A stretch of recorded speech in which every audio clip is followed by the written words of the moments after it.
ये चुनाव मामूली चुनाव नहीं है।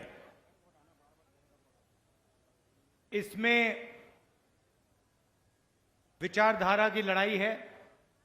एक तरफ कांग्रेस पार्टी, इंडिया गठबंधन और दूसरी तरफ बीजेपी। और जो लोग राजनीति को समझते हैं और हिंदुस्तान में ऐसे करोड़ों लोग हैं, उनको मालूम है कि ये चुनाव संविधान का चुनाव है, संविधान को बचाने का चुनाव है। ये जो हमारा कॉन्स्टिट्यूशन है, जो संविधान है, इसको प्रधानमंत्री जी,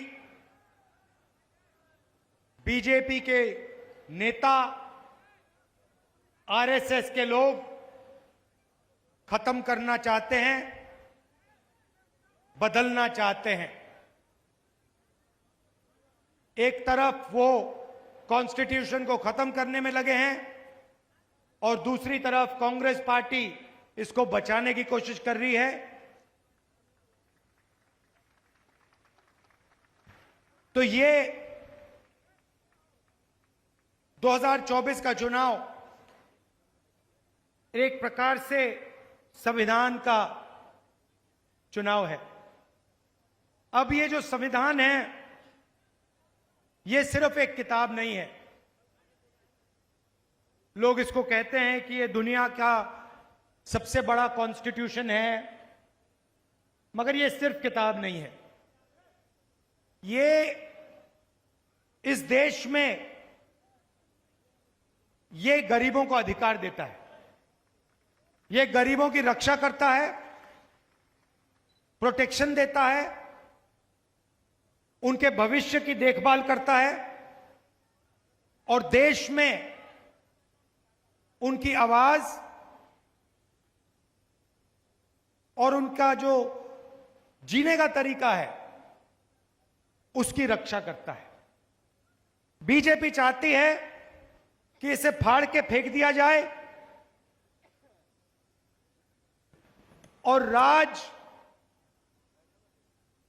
20-25 लोग अरबपति करें और बाकी जनता देखती रहे। बीजेपी के नेता कहते हैं,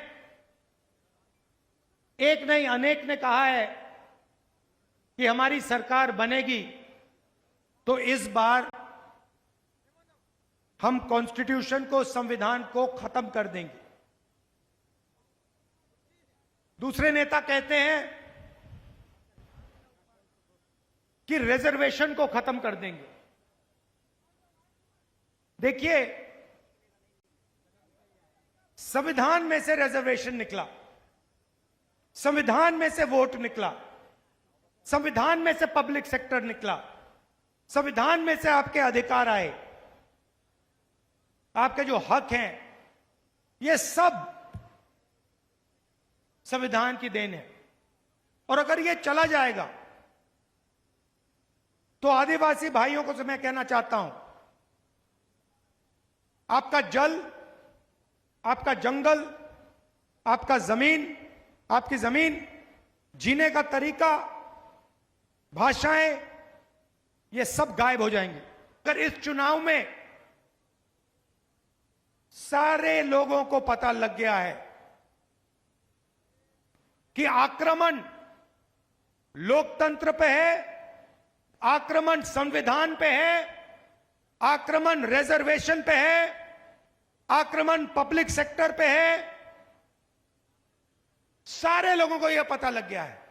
और अब यह चुनाव लोकतंत्र को बचाने का, रिजर्वेशन को बचाने का और कॉन्स्टिट्यूशन और गरीबों के अधिकार को बचाने का चुनाव हो गया है। देखिए, पहले नरेंद्र मोदी कह रहे थे 400 पार, सुना होगा, अब बोल रहे हैं 400 पार। अब 150 पार नहीं बोल रहे हैं, क्योंकि और बयान आ रहे हैं कि नहीं, हम कॉन्स्टिट्यूशन के खिलाफ नहीं हैं, हम रिजर्वेशन के खिलाफ नहीं हैं, हम लोकतंत्र के खिलाफ नहीं हैं। क्यों? क्योंकि उनको मालूम पड़ गया है कि देश की जनता को बात, असली बात, नब्ज पकड़ ली है देश की जनता ने कि ये लोग कॉन्स्टिट्यूशन को, गरीबों के अधिकार को जड़ से खोदकर फेंकना चाहते हैं। और मैं आपको बता रहा हूं, कांग्रेस पार्टी और आप सब मिलकर देश के दलित, आदिवासी, पिछड़े, गरीब, जनरल कास्ट के लोग, माइनॉरिटीज के लोग मिलकर इस किताब का, इस कॉन्स्टिट्यूशन का रक्षा करने जा रहे हैं। इसको कोई रद्द नहीं कर सकता, इसको कोई खत्म नहीं कर सकता, कोई शक्ति नहीं पैदा हुई है दुनिया में, हिंदुस्तान में छोड़ो, नरेंद्र मोदी छोड़ो, दुनिया में कोई शक्ति नहीं है जो इसको रद्द कर सके, इसको फाड़ के फेंक सके।